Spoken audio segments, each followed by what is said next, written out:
పెళ్ళంటే నూరేళ్ల పంట అని చెప్పి అంటారు కానీ దాని ఖర్చు భరించేటోడికి మాత్రం అదొక జీవితకాలపు ఇన్వెస్ట్మెంట్.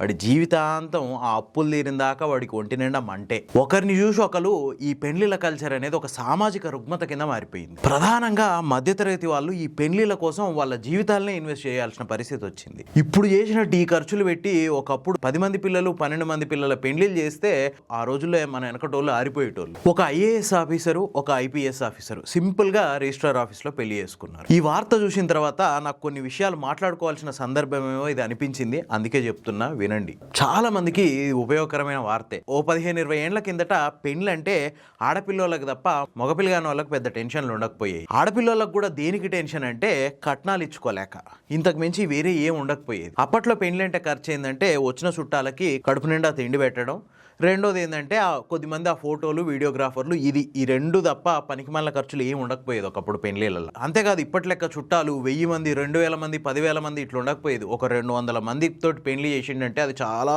గొప్ప పెళ్లి, చాలా గ్రాండ్గా జరిగింది అన్నట్టు లెక్క. పెళ్లి బట్టలు, బంగారం, కట్నాలు ఇవి కాకుండా తిరిగి రాని పనికిమాలిన ఖర్చులు ఒకప్పుడు ఈ రెండే ఉండేవి. అదేంటంటే చుట్టాలకు భోజనాలు, రెండోది ఫోటోలు, వీడియోగ్రాఫర్లు. ఇంకోటి ఏంటంటే ఆ భోజనాలు చేయడానికి వచ్చిన చుట్టాలు, బంధువులు, ఫ్రెండ్స్ వీళ్ళు కూడా ఏంటంటే 10వ వరకు అక్కడ చదివించిపోయేటోళ్ళు. దానివల్ల కొంత అమౌంట్ ఆ భోజనాలకు సగమన్న వచ్చేది. ఇక తెలంగాణలో పెళ్లి భోజనాలు అయితే చాలా సింపుల్, పెద్దగా ఇష్యూ ఉండకపోయేది. అంటే కొన్ని బ్రాహ్మిన్స్, వైశ్యాస్ ఫ్యామిలీస్ పక్కన పెడితే మిగతా చాలా కుటుంబాల్లో ఏంటంటే ఈ విషయం ఒక ఏటను కోసి 100 మందికి భోజనాలు పెట్టేది.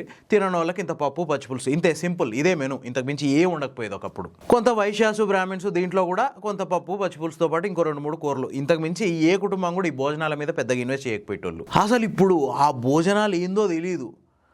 అందులో ఏం పెడుతూ ఒక 20-30 రకాల ఐటమ్లు పెడతారు. అందులో తినేది తక్కువ, పారేసేది ఎక్కువ. ప్లేట్లలో ఉన్నది ఎక్కువ డస్ట్బిన్లకు పోయేదే తప్ప కడుపులకు పోయేది ఏమి ఉండదు. 20 రకాల ఐటమ్స్ పెడితే ఏం తింటారు?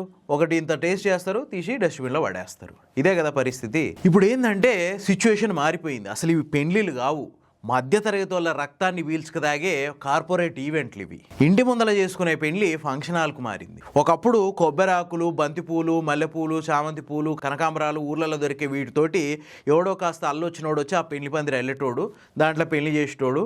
ఆ పెళ్లి పందిరి కింద వేసే పీటలు అవి కూడా అన్ని ఊర్లో ప్రతిదీ ఒకరితో ఒకరికి సాయం చేసుకొని పెళ్లిళ్ళ విషయం అనేది బయటికి వెళ్ళిపోయేది. ఈవెన్ పెళ్లిళ్ళలో పెట్టే సారెలు కూడా అంత అమ్మలక్కలు అందరూ కలిసి ఒక్కడ కూర్చొని ఈ లడ్డూలు ఇట్లాంటివన్నీ చేసి అదేదో ఆ కార్యక్రమాన్ని కంప్లీట్ చేసేటోళ్ళు. ఇప్పుడు అసలు ఆ సిచ్యువేషనే లేదు.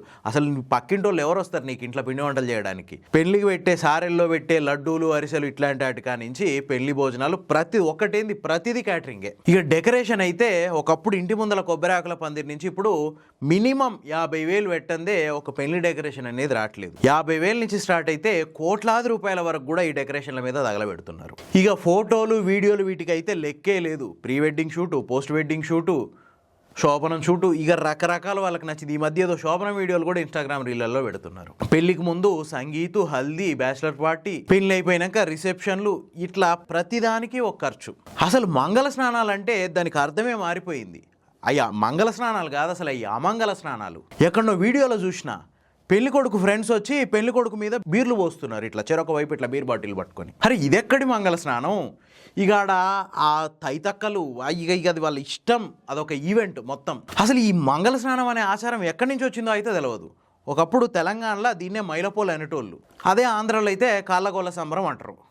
అంటే ఏం లేదు, అక్కడ ఒక ధాన్యం పోసి, అంటే ఒడ్లు పోసి ఆ ఒడ్ల మీద పిల్లగాన్ని కూర్చోబెట్టి ఆ ముత్తైదులందరూ వచ్చి అక్షింతలు వేసిన తర్వాత ఆ మంగళాయన వచ్చి కాళ్ళగోళ్ళు ఇట్టిట గోకుతాడు. తర్వాత ఆయనే మగపిల్లగానికైతే మంగళాయన, ఆడపిల్లకైతే మంగళామె. ఆమె ఏం చేస్తుందంటే నుదుటికింత తలంటు నూనె పెట్టి తలంటే ఆ తర్వాత కాళ్ళకి చేతులకి ఇంత నలుగు పెట్టి తర్వాత తీసుకెళ్ళి స్నానం చేసి తీసుకొచ్చి ఇంట్లో తోలిపోయేది. ఇది ఒకప్పుడు మంగళ స్నానం. ఇప్పుడు దానికోసమే లక్షల ఖర్చు. పెళ్లి మండపంలకి పిల్లగాన్ని తీసుకొచ్చుడు, పిల్లని తీసుకొచ్చుడు కూడా అదొక ఈవెంట్. ఇక దానికి రకరకాల పూల గొడుగులు, రకరకాల పల్లకీలు, బోయిలు, ఇక వచ్చేటప్పుడు ఏదో దేవలోకం నుంచి దిగొస్తున్నట్టు ఏదో పొగలు, మంచు, అన్నీ రకరకాల ముచ్చట్లు. అసలు అవి ఆశ్చర్యకరం.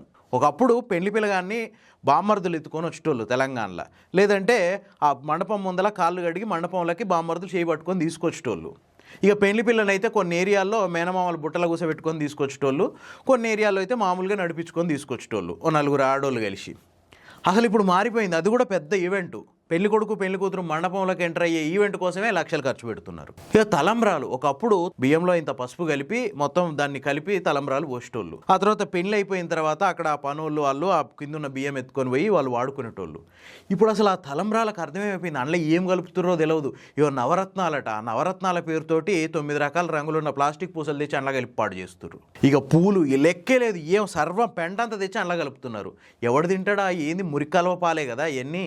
ఇట్లా ఒకరిని చూసి ఒకరు జనాలు వాతలు పెట్టుకుంటుర్రు. ఏదో పులిని చూసి నక్క వాతలు పెట్టుకున్నట్టు. అంటే ఇక్కడ లేనోళ్ళు నక్కలు, ఉన్నోళ్ళు పుల్లు అని కాదు. వాడికి ఉంది, వాడు తగలబెట్టుకుంటాడు, కోట్లాది రూపాయలైనా తగలబెట్టుకుంటాడు. కానీ ఇది ఒక సామాజిక రుగ్మత కింద మారిపోయింది. ప్రధానంగా మధ్యతరగతి వాళ్ళు ఆ పైన వాళ్ళని అందుకోవాలనే ఉద్దేశంతో అప్పులు చేసి మరీ వీటికి తగలబెడుతున్నారు పైసలన్నీ. ఉన్నోడు ఖర్చు పెడుతుండంటే ఒక అర్థం ఉంది. ఎందుకు వాడి దగ్గర మూటలు మూటలు దాచిపెట్టుకొని ఏం చేస్తాడు? ఆ తీసి 10 మందికి ఖర్చుల పేరు మీద ఖర్చు పెడతాడు. మరి లేనోడి పరిస్థితి ఏంది? అప్పులు తెచ్చి ఏని చేసుడు అవసరమా? దిగితే కానీ లోతు తెలవదు అన్నట్టు ఈ పెళ్లి ఖర్చుల రొచ్చ అనేది అనుభవిస్తే కానీ తెలవదు. ఎవడు చెప్పేటోడు ఉండడు, ముందు చూపు ఉండదు, ఎవడు చెప్పేటోడు ఉండడు. ఇక్కడ ఎట్లుంటదంటే, అరే నేను 10 లక్షలు ఖర్చు పెట్టి మునిగిన కదా, వాడు కూడా ఎందుకు ఖర్చు పెట్టాడు? ఇట్లా ఉంటుంది ఒక్కొక్కటి ఆలోచన. నాలాంటోడు ఎవడన్నా అనుభవించినోడు, అరే వద్దురా నాయన ఇది అంత పెద్ద రొచ్చు, ఇవన్నీ పూసుకోకు అని చెప్తే ఆ అవతలోనికి ఎట్లా అర్థమవుతుందంటే, ఇది చూసినవా ఈడు మస్తు ఖర్చు పెట్టుకుండు, ఈయన పెళ్లి ధూమ్ధాం చేసుకుండు, నా పెళ్లికి మాత్రం ఇట్లాంటి పత్తిత్తు కబుర్లు చెప్తున్నాడు, ఇట్లా వస్తుంది ముచ్చట. ఇట్లాంటి వాళ్ళు ఒక్కసారి ఆలోచించండి. ఈ ఐఏఎస్కు ఐపీఎస్కి ఏం తక్కువ? సెంట్రల్ సర్వీసుల్లో ఉన్నారు, ఒకరు ఐఏఎస్ ఒకరు ఐపీఎస్, ఖర్చు పెట్టుకోలేరా? అయినా కూడా ఇద్దరు సింపుల్గా రిజిస్టర్ ఆఫీస్లో చాలా దగ్గర బంధువుల మధ్య పెళ్లి చేసుకున్నారు. అక్కడ ఏం ఖర్చు? మహా అయితే రిజిస్ట్రేషన్ ఖర్చు, పూలదండల ఖర్చు, వాళ్ళు వేసుకున్న బట్టల ఖర్చు. సరే ఇంటి దగ్గర ఏమన్నా ఈవెంట్స్ చేసుకుంటే 100 మందికో 200 మందికో భోజనాలు, ఇంతకు మించి ఏమన్నా ఉందా ఆడ? వాళ్ళు ఖర్చు పెట్టుకోలేకనా? ఎందుకు అంత సింపుల్గా చేసుకున్నారు? మనందరికీ వాళ్ళు ఒక వే చూయిస్తున్నారు, ఇది రైట్ వే, మీకున్నంతలో ఖర్చు పెట్టుకోండి, ఈ వేలో వెళ్ళండి. ఒక సామాజిక రుగ్మత కింద కాకుండా దీన్ని ఒక మంచి ఆచారం కింద మార్చండి పెళ్ళి అనేది. వాళ్ళు ఇప్పుడు ఒక సమాజానికి ఒక మార్గనిర్దేశం చేసినట్టే ఇప్పుడు వీళ్ళిద్దరు. గతంలో కమ్యూనిస్టులు ఈ స్టేజ్ మ్యారేజ్ని ప్రోత్సహించేటోళ్ళు, పెద్ద ఖర్చు ఏమి ఉండకపోయేది, స్టేజ్ మీద దండలు మార్చుకునేటోళ్ళు, ఆ వచ్చిన వాళ్ళకి టీ బిస్కెట్లు పెట్టి పంపించేటోళ్ళు. ఇప్పుడు కమ్యూనిస్ట్ ఫ్యామిలీలు కూడా మొత్తం ఈ ఆడంబరాలకు అలవాటు అయిపోయినాయి. నాకు తెలిసి నల్గొండలో ఒక కమ్యూనిస్ట్ ఫ్యామిలీ ఉంది. ఆ కమ్యూనిస్ట్ నేత చాలా ఫేమస్, పేరు చెప్పాను కానీ ఆయన వాళ్ళ అమ్మ చచ్చిపోతే కర్మకాండలు చేయలేదు.